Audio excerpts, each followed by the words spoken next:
Hi, this is Pastor Dana with our Wednesday chat. Glad that you're tuning in with us today.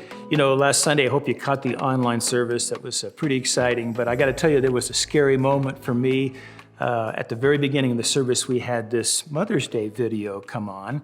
And if you saw it, it was a father and his probably about a 5-year-old daughter. They'd made breakfast and they brought it in bed to mom, and she's there, and they've got a homemade card, and it's just, it's a very cute thing. And then the mom reads it and she says, "Boy, I can't wait to see what you do next week when it's actually Mother's Day." And it was a funny video, but my reaction when that first came on was I was just like, oh, I was mortified. We've messed up big time. This isn't Mother's Day. Why are we playing a Mother's Day video? And then I'm thinking, it makes us look, like we're just bumbling along. And poor Jameson, he's going to be in so much trouble because he's responsible for this. And we're going to lock him up in the shed again. No, I'm just kidding. We don't lock Jameson up in the shed. We keep that for Spud. But really, it's exciting. Mother's Day is coming up later this week. And today the weather is warm, it's beautiful. Restrictions are being loosened up a little bit.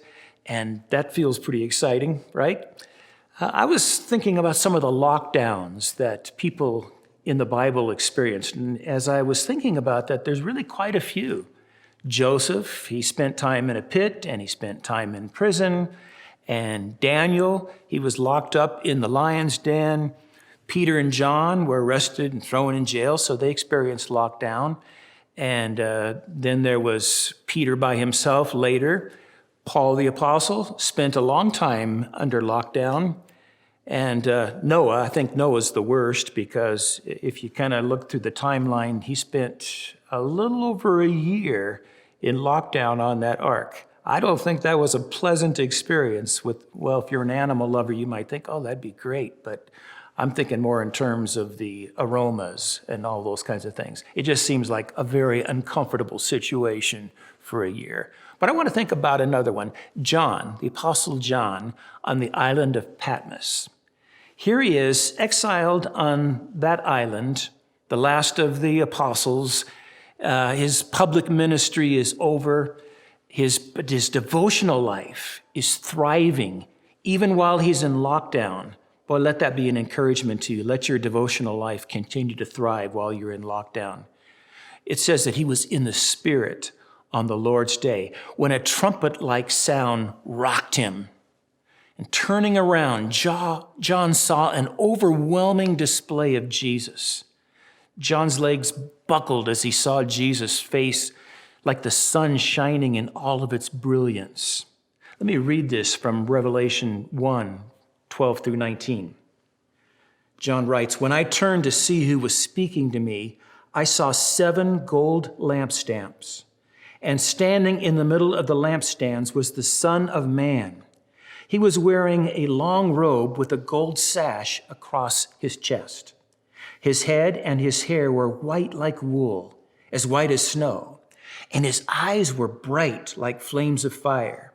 His feet were as bright as bronze refined in a furnace, and his voice thundered like mighty ocean waves.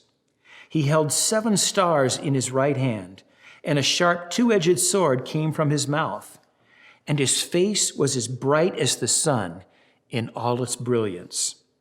When I saw him, I fell at his feet as dead. But he laid his right hand on me and said, 'Don't be afraid. I am the first and the last. I am the living one who died. Look, I'm alive forever and ever, and I hold the keys of death and the grave.'" Now you might be wondering, I wonder why Jesus appeared to John by coming up from behind him. Why not come out of the clouds or walk on water to get to him, something like that? Why slip up behind him? Why did God appear to him where John would actually hear the voice behind him and then have to turn around to see Jesus? He had to reposition himself for a fresh vision of the one that he loved.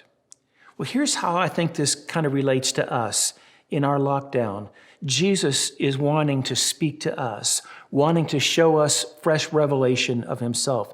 And when we step aside from our activities, even the good ones, we experience an adjusted focus, a new view of the one who reigns over us. And then everything else changes for us. So today I want to encourage you to turn your eyes on Jesus.